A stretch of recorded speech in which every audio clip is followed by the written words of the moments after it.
Welcome back guys. तो आज के इस वीडियो में मैं सोल लैंड के ऑफिशियल एपिसोड 241 को एक्सप्लेन करने वाला हूं। So let's begin start a video. तो एपिसोड के स्टार्ट में हम देखते हैं तांग सिंह को, जो कि बैठा अपनी कल्टीवेशन कर रहा होता है और अपने हाउतियान सेक्ट की सीक्रेट मेथड को भी प्रैक्टिस कर रहा होता है, जबकि तांग सिंह की मदर और साऊ उसका अच्छे से ख्याल रख रही होती है। तांग सिंह को प्रैक्टिस करते काफी ज्यादा दिन बीत जाता है, मगर तांग सिंह अब भी प्रैक्टिस कर रहा होता है। और जबकि तांग सिंह अपने प्रैक्टिस से उठता है तो वो सबसे पहले अपने मास्टर के पास जाता है और उन्हें देखकर काफी ज्यादा खुश हो जाता है और कहता है, आपको देख के लग रहा है कि आप बहुत जल्दी रिकवर हो गए हैं। तो मास्टर कहते हैं, मुझे तुम्हें देखकर बहुत अच्छा लग रहा है कि तुम हाउतियान हैमर की सीक्रेट टेक्निक को मास्टर कर रहे हो और ये टेक्निक आगे चल के तुम्हें काफी ज्यादा हेल्प करने वाली है। मगर जैसे ही मास्टर और तांग सिंह बात कर रहे होते हैं तो हाउतियान क्लैन और तांग्स क्लैन के सोल्जर्स एक दूसरे के आमने सामने से गुजरते हैं, मगर उन दोनों का आई कांटेक्ट कुछ अच्छा नहीं होता है। उन दोनों को देखकर ऐसा लग रहा होता है कि मानो वो दोनों कभी भी फाइट कर सकते हैं। तो तांग सिंह मास्टर से कहता है, हाउतियन क्लैन और तांग सेट अभी भी एक दूसरे के क्लोज में नहीं है। मैं चाहता हूँ कि आप हाउतियन क्लैन को कहीं और शिफ्ट कर दें ताकि ये दोनों क्लैन के सोल्जर्स आपस में फाइट ना करे। जिसके साथ ही मास्टर कहते हैं, अभी के लिए हमारे वॉर के स्टेट काफी अर्जेंट है और काफी ज्यादा मिस्ड है। हमें किसी भी बात का पता नहीं है कि हमारे ऊपर कब अटैक हो सकता है, जिसके वजह से हम लोग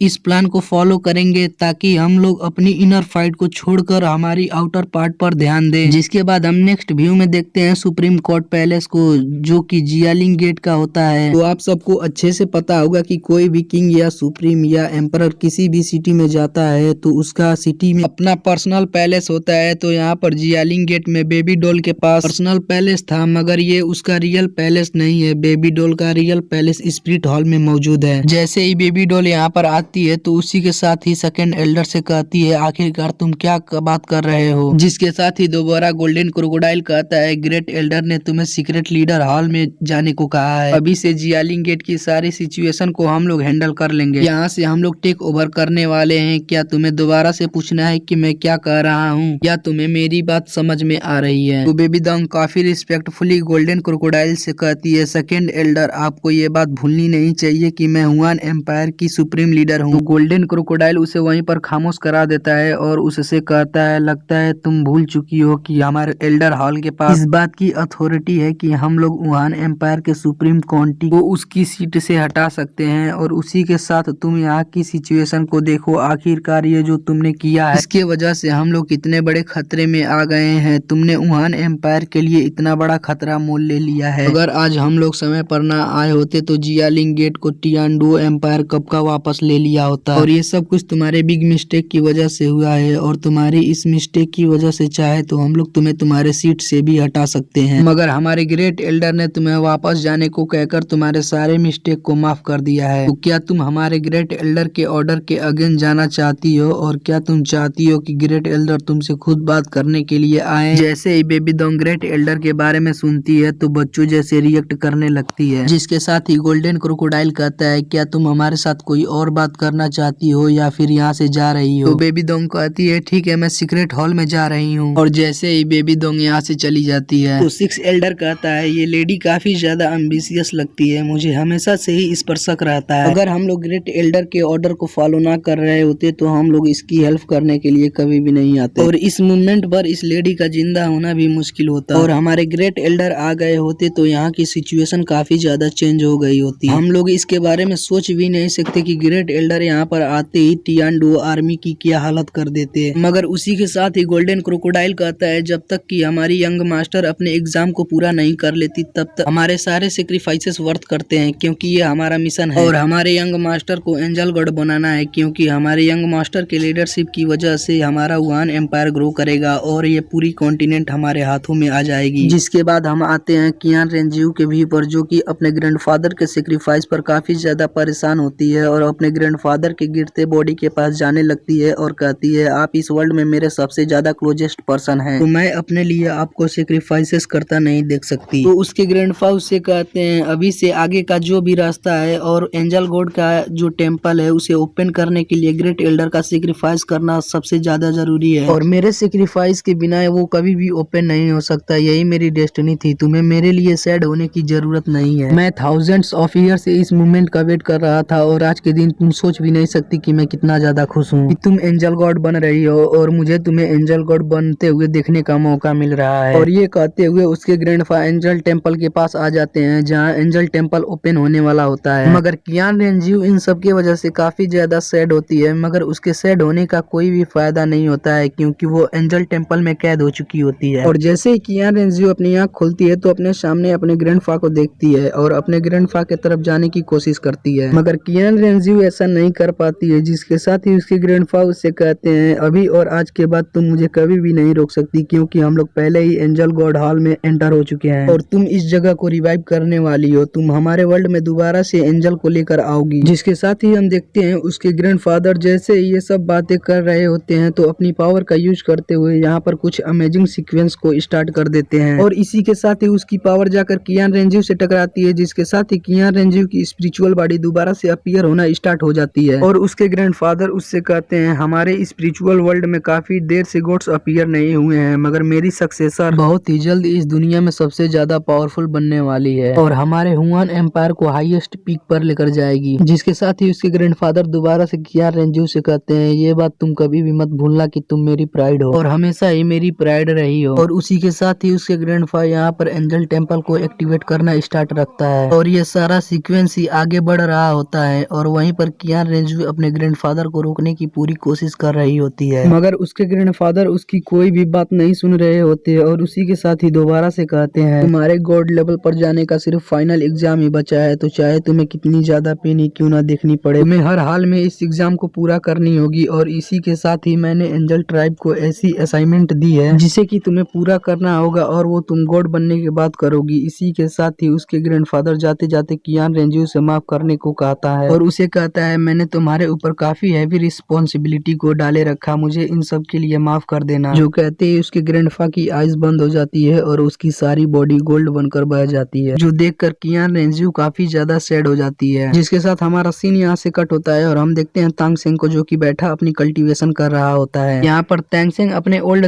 टैंक्स क्लैन की टेक्निक को कल्टीवेट कर रहा होता है और जैसे जैसे टाइम बीतता जा रहा होता है तांगसेंग इन सारी पावर को अपने बॉडी में एब्जॉर्ब कर रहा होता है, जिसके साथ ही तांगसेंग का ये टेक्निक भी मास्टर हो रहा होता है। इसी के साथ ही शाओबू तांगसेंग के पास आ जाती है और आते ही उससे कहती है क्या तुम्हारी सारी पावर रिकवर हो चुकी है। जिसके साथ ही तांगसेंग शाओबू से कहता है हाँ मेरी सारी पावर रिकवर हो चुकी है, मगर मैंने तुम्हें इन सब के लिए काफी ज्यादा परेशान किया है, उसके लिए मुझे माफ कर देना। मैं ये सब जल्दी से जल्दी गॉड बनने के लिए कर रहा हूँ, जिसके वजह से हम दोनों को कुछ दिन के लिए और अलहदा होना होगा। जिसके साथ ही शाओबू उससे कहती है क्या तुम्हें सी गॉड आइलैंड पर जाने के बाद दोबारा से हमारी जरूरत पड़ने वाली है। उसी के साथ ही तुम्हें सी गॉड के सारे एग्जाम के लिए मेरी जरूरत है, क्योंकि हम दोनों को तुम्हारे सी गॉड के सारे एग्जाम को एक साथ कंप्लीट करना है। जिसके साथ ही तांगसेंग उससे कहता है हाँ मुझे ये बात पता है और मुझे सिर्फ तुम्हारी ही नहीं बल्कि बाकी सबकी उतनी ही ज्यादा जरूरत है, मगर अभी के लिए मुझे सबसे पहले स्टारडुओ फॉरेस्ट में जाकर अपने हाउतियान हैमर में जितने हो सके उतने सॉवलिंग्स को ऐड करनी होगी, और तुम लोग तब तक जाकर मेरा उस पॉइंट पर वेट कर सकते हो जहाँ पर हम सब ने रुकने की बात की थी, और वहीं पर हम लोग एक साथ मिलेंगे, उसके बाद अपनी जर्नी को कंटिन्यू करेंगे। जिसके साथ ही शाओबू उससे कहती है तुम दोबारा से मेरे से दूर जाने वाले हो और तुम स्टारडुओ फॉरेस्ट के लिए कब निकल रहे हो। तो तांगसेंग उससे कहता है मैं कुछ दिन बाद वहाँ पर जाने वाला हूँ और जाने से पहले मैं अपने आप को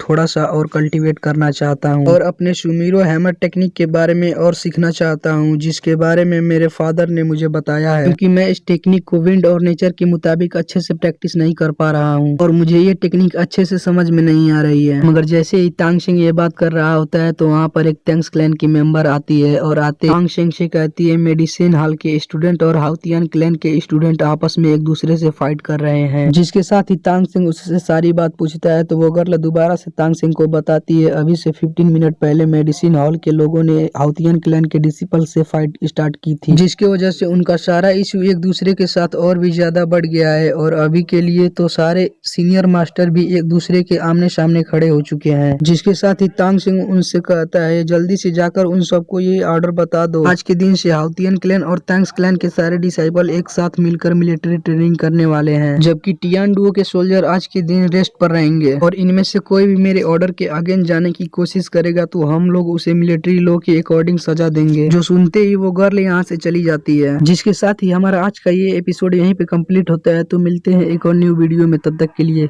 बाय बाय।